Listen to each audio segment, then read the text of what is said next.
me to the Dr. Warren Gage podcast, and today I'd like to complete the two chapters that constitute Job's argument and his response to Bildad. We finished Job chapter 9, and Job chapter 10 is a part of that same argument, so really the chapter division is unfortunate. If they would follow the logic of the speakers, that would, I think, have been far better, but it is what it is. So we're looking at part 2 now of the same argument. This follows Job's cry, his heart cry for a mediator that could come between him and God and reconcile his understanding of righteousness and the role of suffering and how that relates to the innocent. So anyway, Job chapter 10. My soul loathes my life, says Job. I will give free course to my complaint. I will speak in the bitterness of my soul. I will say to God, do not condemn me. Show me why you contend with me. Is God obligated to reveal these things? As far as we know, Job had no understanding of what had transpired in the heavenly court. And had he known that, perhaps he could have endured it better, but nonetheless, that would have vitiated the whole purpose of the trial.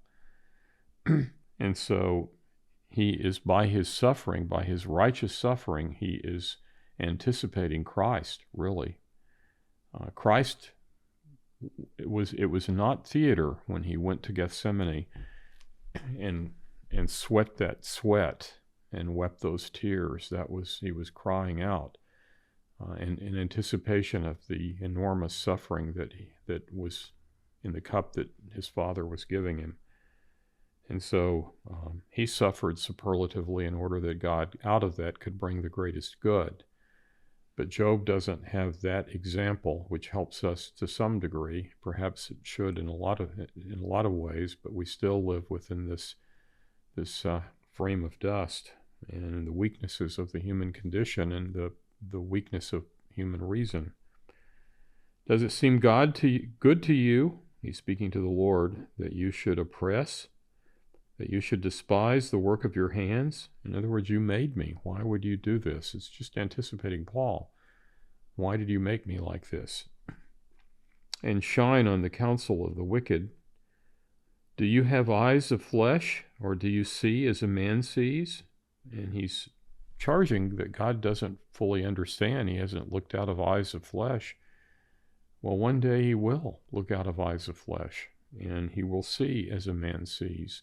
So he had been longing for a mediator. He had no idea that Job himself would be the one showing the necessity for someone like Christ if God was so to love the world that he wanted to save us. Are your days like the days of a mortal man? Christ had a day appointed for him, the hour that had to come, and he lived in light of that.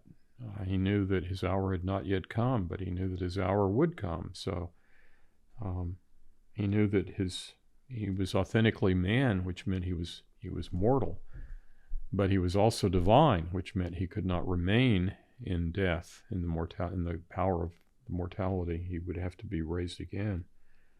Are your years like the days of a mighty man, that you should seek for my iniquity and search out my sin, although you know that I am not wicked? Now, I think what he's saying is here, he knows that he's not wicked, but it's all a relative righteousness. Everything in this life is relative righteousness.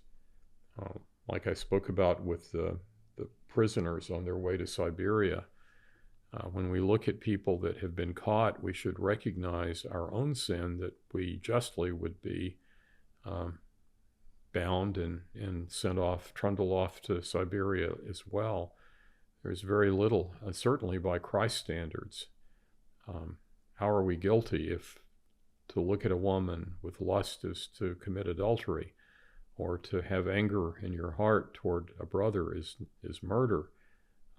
Who of us then can be exonerated before God's bar of justice? There is no one who can deliver from your hand. Your hands have made me and fashioned me. He's on the one hand, he says, I want to be delivered from your hand because your hand is oppressing me. But then he recognizes that it was God's hands that made him, like a yotzer, like a potter with a wheel. An intricate unity, yet you would destroy me. Remember, I pray, that you have made me like clay. Remember the weakness of man. And Christ is continually, you see that theme in the gospel. He knows what is in man. He doesn't reveal himself to man because he knows what is in man. He knows our weakness. He knows our infirmity. And you will turn me again to dust. Well, that was said to Adam, so why would it not be said of all of his descendants? It's certainly true of us, isn't it? Did you not pour me out like milk and curdle me like cheese? No, he has cursed the day of his birth. We saw that in chapter 3. Here he is cursing, he will talk about his birth, but he's cursing his conception. Did you not pour me out like milk and curdle me like cheese? Which speaks of the night he was conceived. The milk here is not the milk of the mother. It's the semen.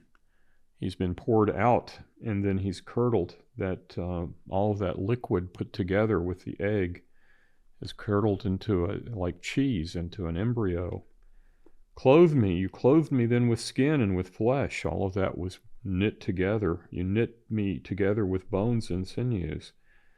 David uses the same emblem in Psalm 139, where he has knit us together in our mother's womb, made this incredible organic tapestry. All of the things that he weaves together in the darkness of the womb as a master artist, the skeletal system, the neurological system, the vascular system, the muscular system, all of the endocrine system, everything that is brought together, all of these systems, and how in the world are they brought together down to the capillaries so that every cell can be nourished? It's an amazing engineering marvel that God has done. And so certainly, if that's the case, we really don't even know how our bodies work, although we dwell within them. How does digestion take place? And we understand something of the mechanics of it, but for the most part, most of our body and its healing capacities and abilities, and it's a mystery. How is all of that put together? How does God create the capacity for memory and for sensation? All of these things. You have granted me life and favor, and your care has preserved my spirit. So he does understand that there are goodnesses that God has poured out upon him. And these things you have hidden in your heart. I know that this was with you. If I sin, then you mark me and will not acquit me of my iniquity. He knows that. If I sin, I'm justly marked. If I am wicked, woe to me. Even if I am righteous, I cannot lift up my head. I am full of disgrace. See my misery. So, if my head is exalted, you hunt me like a fierce lion. Is that God? Or is, like Peter says, our enemy like a ferocious lion going to and fro, seeking whom he may devour? Who is the hunted and who is the hunter here? And again, you show yourself awesome against me. You renew your witnesses against me and increase your indignation toward me. Changes in war are ever with me. He lives in that struggle of life that we all are in and will be in until we see and God makes sense of everything. I think it's a wonderful vision that is given to John when he says that the Father God will one day wipe away every tear. And I take that really quite literally in the sense that everything that has caused us to suffer in this life, that has brought forth tears, one day we will, it's not just that God will take away that capacity, it's that he will explain everything in such a way that we will rejoice in everything that we suffered when we see the goodness that he has brought out of evil. He is sovereign, and because of that we can take comfort, like Joseph, that what people have intended for evil, and Joseph suffered mightily the enmity of his brothers. What mankind is meant for evil, God intended for good. And when we see the good that he has brought out of everything, everything will make sense, and there will be no occasion for tears. There's no weeping in heaven in that sense. Now, that's the final state, and we're not there yet, but I think that's promised to us, and I think that should encourage our faith.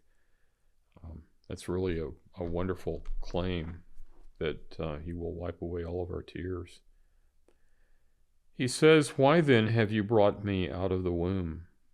So he comes back to that. Why was I conceived? Why was I carried in the womb and then brought forth into this world? Oh, that I had perished and no eye had seen me. I would have been as though I had not been. I would have been carried from the womb to the grave. Are not my days few? Cease. Leave me alone that I may take a little comfort. His suffering is extraordinary. Everyone would have to understand that. Remember, this man is sitting on an ash heap and scraping running sores, and his friends who admired him so deeply for so long are now accusing him. They are doing what is right in their own eyes, and they have an understanding of God, but they really misjudge him and misrepresent him. And Job is having to deal with all of that on top of the fortune that has been revealed to him. Cease, leave me alone that I may take a little comfort before I go to the place from which I shall not return. And he's talking about death. He knows that that's his ultimate destiny, and so he finds some comfort in that. To the land of darkness and the shadow of death. There are times in life, I think, when most of us,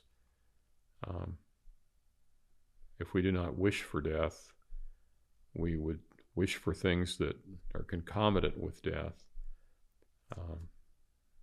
That's the pain of life becomes so unbearable. I think that's the challenge of his life. He's longing for an end to his suffering, and in his circumstances, I think we can certainly understand. A land as dark as darkness itself, as the shadow of death without any order, where even the light is like darkness. That reminds me of David too, who says even the night is light with God. He can see that Jesus says that men love the darkness rather than the light because their deeds are evil. But David had already reminded us that we cannot hide our evil deeds from God even in the nighttime, because with God the night is as bright as the day. So there is no escape. There is no deliverance from the dilemma of this life. A land as dark as darkness itself, as the shadow of death without any order, where even the light is like the darkness. Poor Job, and poor us. Thank you for listening to the Dr. Warren Gage podcast.